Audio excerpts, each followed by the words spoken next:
right, here we are, everybody. I'm back again.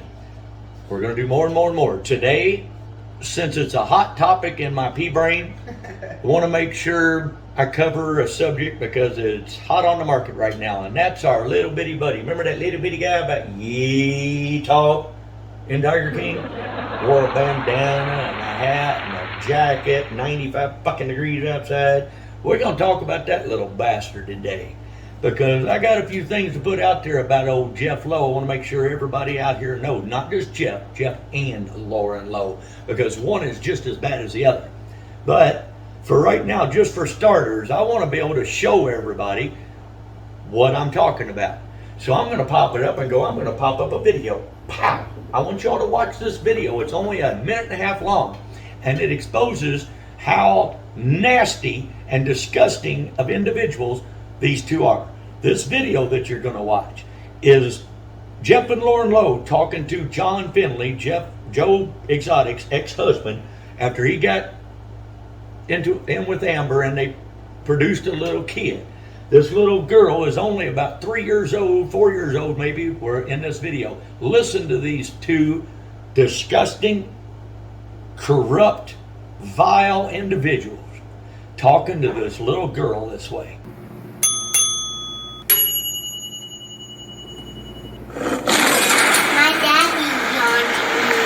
John Finley? Yeah. Does he like black guys? Yeah. Does he like them doing it up the butt? Yeah. Yeah, I thought Like so. bubble gum. Right up the butt. He right? likes it right up the butt? My bubble gum. Yeah, black dick up the butt, right? Yeah, my bubble gum. Is your daddy gay? No. Yeah? Is he a turd smoker? No. No, I'm not bubble. Is he your daddy's, is he a butt pirate? No. Yes, he My is. voice is wrong. This. And get that. And then this. Stop. Then go. Stop and then go. Now then do. What? Then one. Now, like I said, is that the most disgusting, vile shit you've ever heard of in your life? Now, this is the reason I left Oklahoma, is because this is the type of people I realized they were, and I didn't want nothing to do with it. So, there's reasons why I went to Oklahoma, there's reasons why I left Oklahoma. The reasons I went to Oklahoma was out of desperation, because I was being attacked back in Indiana by USDA, PETA, everybody, and I was looking for something different out of desperation. So Joe Exotic's the one that introduced me to Jeff and Laurne back. I think it was in either late 2017 or 2018 when they come out of my place. And they came there for my help. And being the guy that I am, Joe told me they were good people. I helped them out. I gave them a baby ring-tailed lemur, a baby owl monkey, a baby prehensile tail, or not a prehensile tail, or African crested porcupine, and different stuff to help them out with their job. And so I didn't know what was going on. I was stupid. I went to Oklahoma. So I'm not even going to dwell on that. What I want to dwell on is some of the stuff that I seen and heard while I was in Oklahoma. Number one, the only thing I ever pretty much heard come out of Jeff Lowe's mouth was always nothing but hookers and ecstasy and all this kind of stuff. So one day me and Jeff were standing in their cabin, and it was just me and Jeff in there. And he had a big, huge TV in the kitchen and had a cable coming off of it that he could plug into his phone. And he plugged his phone in. He was bragging about all these different girls. And he was showing me videos, and I guess that's when they were in Colorado or in Vegas in these big fancy mansions. And there was naked girls passed out different places, and Jeff was talking on the video about it was going to be so hard for him to decide which one of those girls they're going to fuck that night. Then there was still pictures. And when he started showing me these pictures of different girls laying in the bed, passed out, and different stuff, I never really even thought nothing of it. But there was one girl, and I was a typical man, and I was joking around with Jeff, and he flipped through them, and there was one girl that popped up, and I said, oh, hell, was that so-and-so? And he flipped through it real quick. And the reason it is because I knew so-and-so, and out of respect for her, right now, I won't expose her name. But she knows who she is. So, he did not want me to recognize her because she still worked there at the zoo. Then, he was going through some more pictures, and I seen the picture of a young lady that was pretty. She was pretty. She was laying out, passed out in their bed. And Jeff and Laurne both at different poses. One of them was Jeff, one of them was Laurne, laying in the bed with her. She was naked. And I didn't think nothing of it, but I remember laughing and joking around to Jeff Lowe and said, "Oh, that's a pretty one. Can I have her? Can I keep her?" And it never went any farther than that. Jeff was showing me other pictures, different pictures, and I recognized some stuff. Jeff showed me a picture of him laying in between two girls in their bed in the cabin. The two girls were passed out. One of them was this girl that I said was pretty. I didn't know who the hell she was. I had no clue. None whatsoever. And Jeff never told me who she was or any of that kind of shit. So to make a long story short, after I got back to Indiana and I was talking to actually my co-host on these podcasts, Jen Garrett, she had been friends with this girl. And we got to talking. We were just shooting the shit on the phone. And she got me in contact with Ashley. And we were doing a 3-way phone call, just shooting the shit amongst each other. And while we were shooting the shit, my technology gear kicked in, which is pretty much a whole hell of a lot of nothing.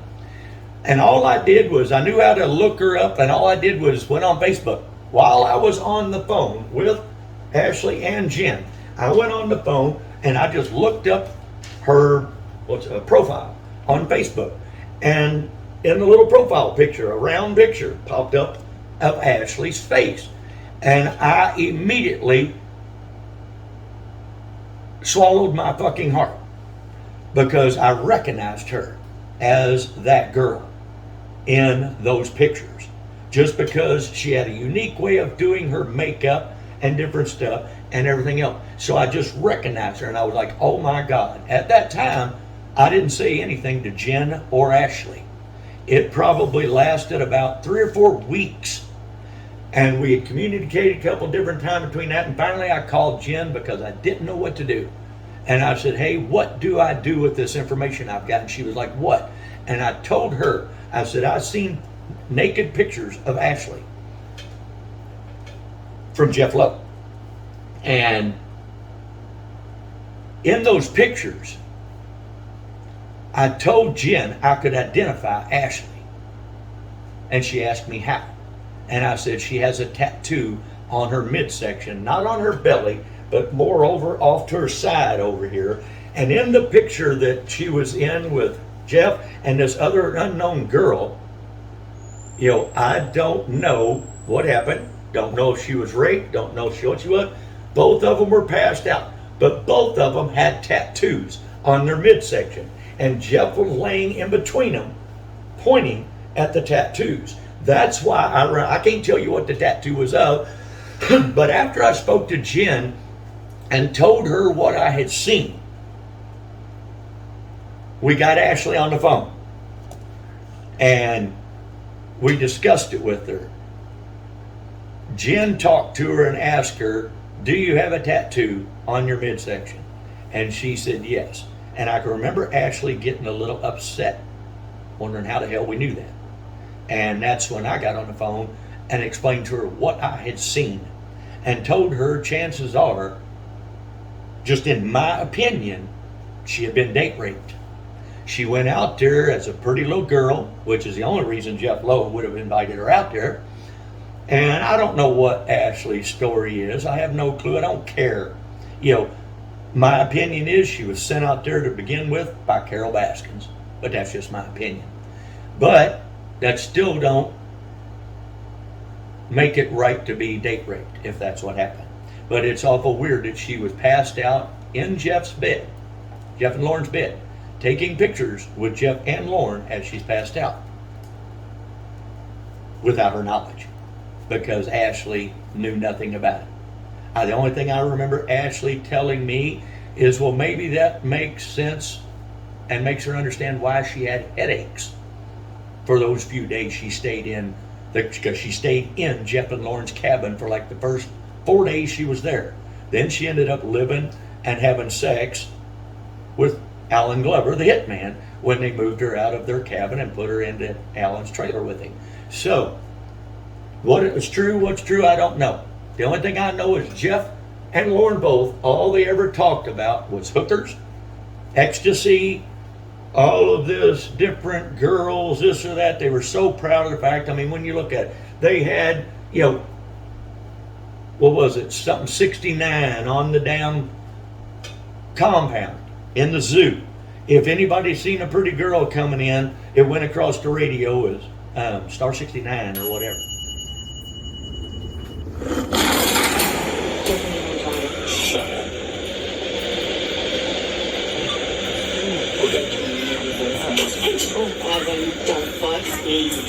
You're a rapist. You've raped 2 girls. Did you hear her ask me to fuck you? Fuck me, daddy? Oh, I'm sorry. Did you hear fuck wanna me, see the daddy? text messages, Dad? Did you hear fuck me, daddy? Because, oh my God, if you did, that's so wrong. It is Did you not hear fuck me, happening. daddy? No, You I walked in the didn't. room. I You didn't. watched it, so I guess that makes you an accomplice. I didn't. You watched it, bitch. You And I should watched have called it. the cops. And everybody at that place knows you watched it. What? Get your fucking hands off me. All right, everybody, now that you watched that video, damn, everything Tim Stark has been saying is coming full circle, ain't it? Maybe everybody out there that's got anything to do with any of this, whether it be Joe's attorneys, or whoever, they might want to get in contact with the one person that knows more about this shit than anybody, because I was always there before, during, and after.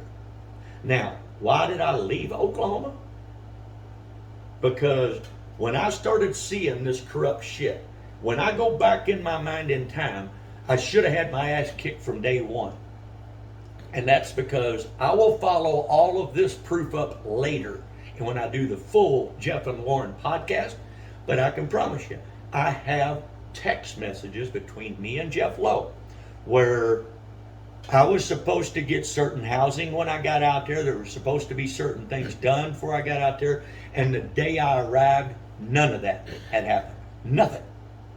So I had to sit in Jeff and Lauren's cabin for the first 2 months I was out in Oklahoma because nothing was prepared. Then when I finally moved down to Thackerville by myself in a 1970s trailer, because I didn't get the housing that was supposed to be there. There was no phone reception. There was no cable TV, nothing. But all that was supposed to already be there before I arrived on February 8th, 2019. But when I got there, I should have just turned around and left. Because right there should have told me these are just lying ass individuals. But I was so desperate to get help to fight my battles that I put up with it and I overlooked it. That was my fuck up. Normally, my common sense don't allow that type of fuck up. But it did. It happened. I got conned.